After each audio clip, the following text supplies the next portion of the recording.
Ugh. That, oh, hi. I'm having trouble drinking my tea today. Oh, I still have my mask on.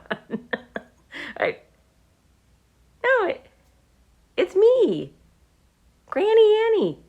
What? Here. Ta-da! See, it's still me, even if I put a mask over my face. It's still me. Did you know that when you see people wearing masks, that underneath they're just exactly the same? It's like if you see a firefighter and they've got on this big coat and these boots and this big helmet and their face is all covered and it kind of looks scary and they sound a little weird, but they're still the same person underneath. Yeah. It doesn't matter if you're wearing a mask or a firefighter's hat or a rotten old bearskin. Oh, that reminds me of a story. It's a story about how whatever you're wearing on the outside, you're the same on the inside. It kind of reminds me of Beauty and the Beast. You probably have heard of that one before, but Bearskin, that's the one I'm going to tell you today. You've probably never heard of it, and I know you've never seen a movie of it, and it's a pretty good one. And even though you don't know it, it's going to start the same way, so you can start it with me. You ready? Here we go. Once upon a time, there was a soldier who had fought in the war for many years. Ever since he first grew up, he went away to be a soldier, and the war finally ended. And he decided he wanted to go home and see his mother and father. He hadn't seen them in so long, so he began the long journey home. And on the way, he began to worry about what he was going to do. I mean, he'd been a soldier his whole adult life. He'd never learned another job. He didn't know how to be, say, a butcher or a baker or, maybe a candlestick maker. So he began to worry about what would happen. And then he thought, you know what? My father is a farmer, and maybe I can work with my father for a while, and he can teach me about how to be a good farmer, and maybe I can do that job. So he was feeling a little bit better.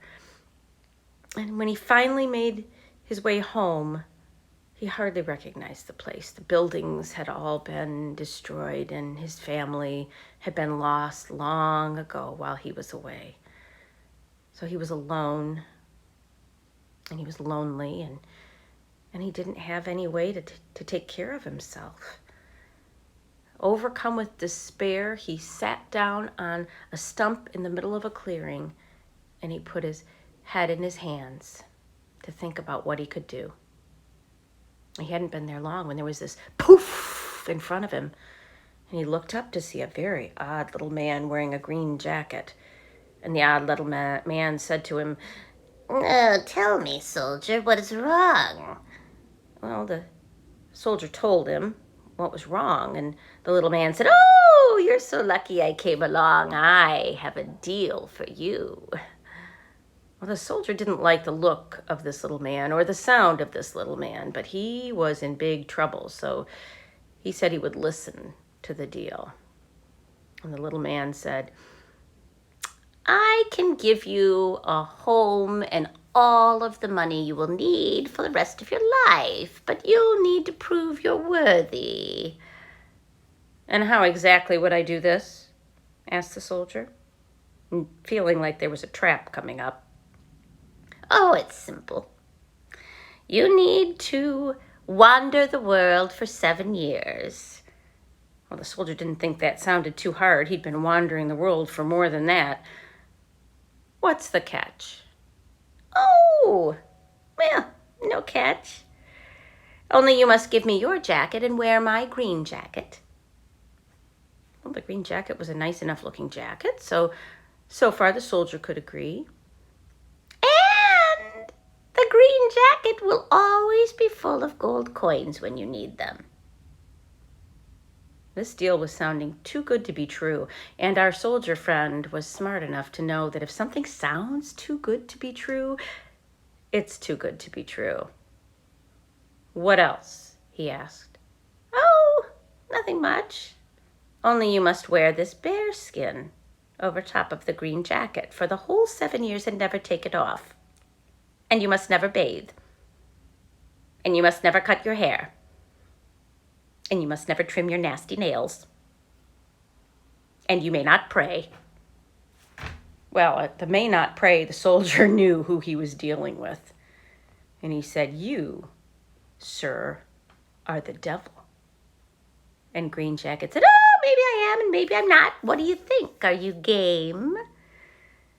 Well, the soldier really didn't like the deal, but he felt that he had no choice, so he agreed to it.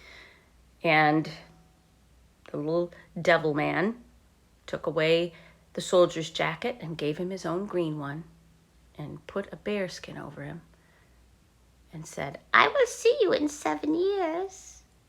And if you win, you will have all that you need or want. And if you lose, you'll come with me."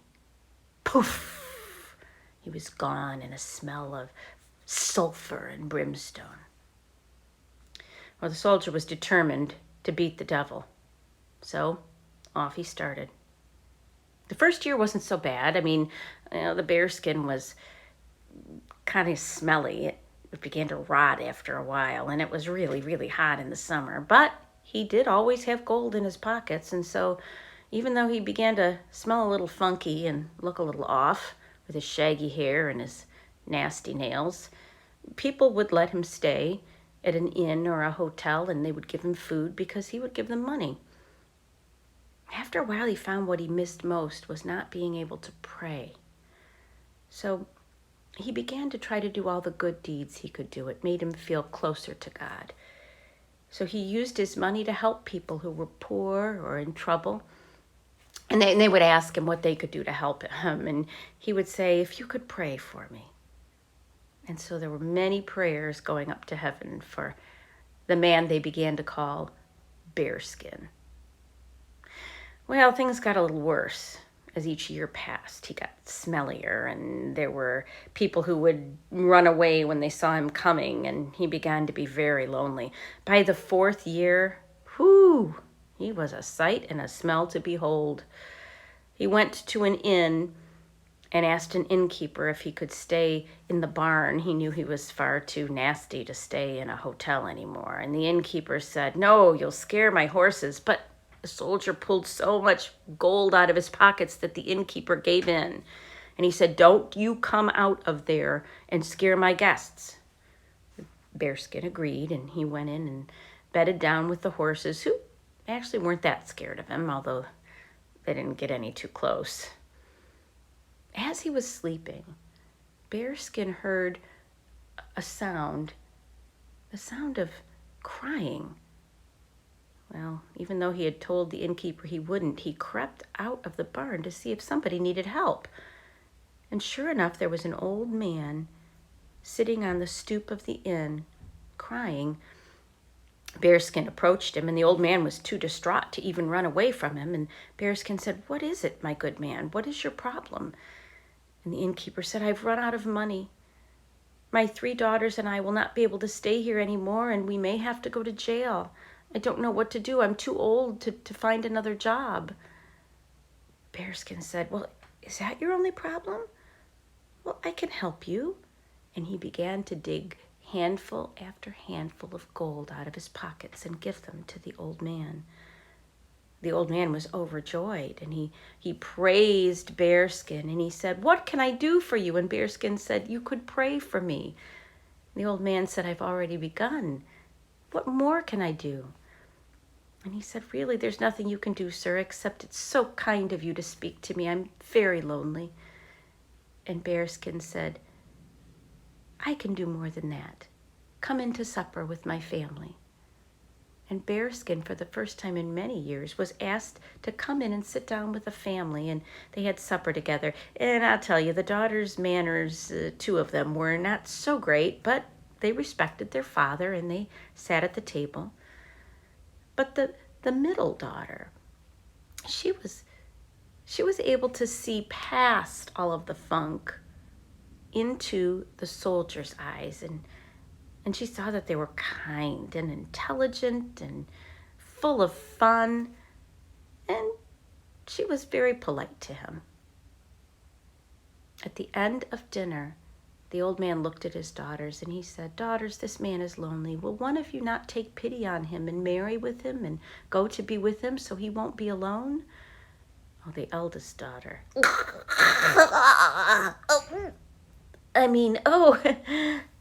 No, thank you, Father.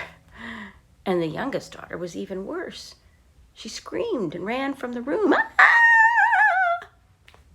But the middle daughter, who had seen his kind eyes and appreciated what he had done for her beloved father, said, I will marry you to Bearskin. And Bearskin said, whoa, thank you, sir, but nobody should marry me. Not right now. I have 3 years left of wandering. And when I'm finished, I'll come back. And he looked right at the daughter and he said, if you still want to marry me then, we'll get married. Here. And he pulled out of the pocket of the magical green jacket a ring broken in two. He gave half to her, and he said, I will keep this half for myself so that you will know me when I come back.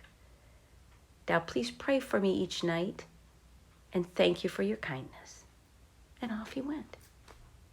So Bearskin wandered for 3 more years, and each year it got harder and harder and harder. There were times he didn't think he would make it.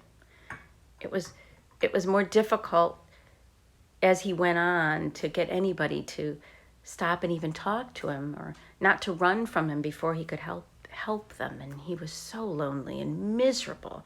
Well, as you can imagine, wearing a rotting bearskin. I mean, you think these are bad. There were bugs and fleas and gnarly things. Oh, it was horrible. He smelled like a garbage dump. But he made it. And on the last day of the 7th year, he arrived in the clearing where he had met Green Jacket. And he sat down on the stump and waited for him to appear. Well, he may have been the devil, but he had to keep a bargain. Poof! A very surly, angry devil stood in front of him. Oh, drat! You cheated! Nope, said the soldier. I did not. And now you can clean me up. Well, the devil was furious about it, but he had to do it. So he scrubbed the soldier clean. He got rid of the bear skin. He took back his magic gold-giving green jacket, and he gave the soldier back his own, and he trimmed his hair, and he combed it all nice, and the soldier didn't like where he put the part, so he made the devil change it. Ooh, the devil was mad, and he trimmed his yucky nails, gagging the whole time. It was gross. But he did it, and then he snapped his fingers, and there, right outside of the woods, stood a beautiful home, and a pile of gold was in front of the soldier. The devil said, I'll never see you again. And the soldier said, you bet you won't. And poof, the devil was gone. Well, the soldier took some of his money and he bought a carriage and a couple of fine horses, and he drove back to the town where he had left the kind man and his 3 daughters. And he found that they had their own little house that they had bought out of the money he had given the father. And he knocked on the door, and the father answered the door and said, oh, fine sir, I'm afraid you have the wrong house. And Bearskin just smiled and said, no, may I come in? And, well, the father let him in. The 3 daughters came down to see who was there. Well, the oldest daughter and the youngest daughter immediately wanted to catch his attention because he was a good-looking guy.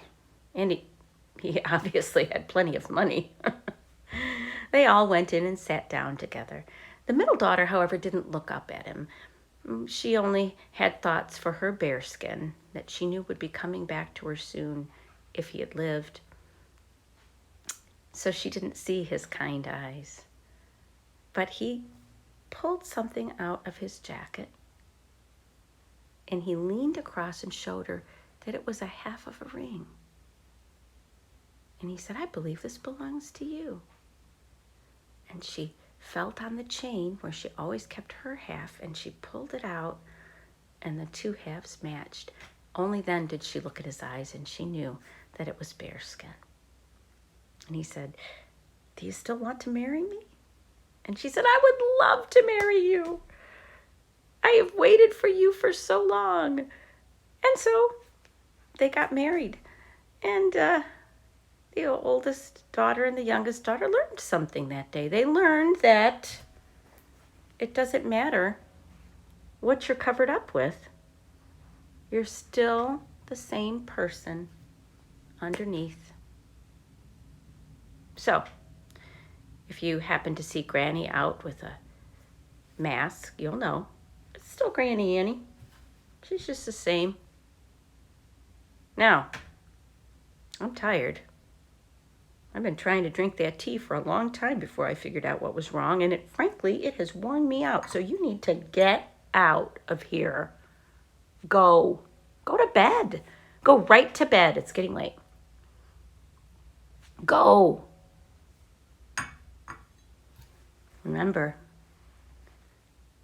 Granny Annie loves you.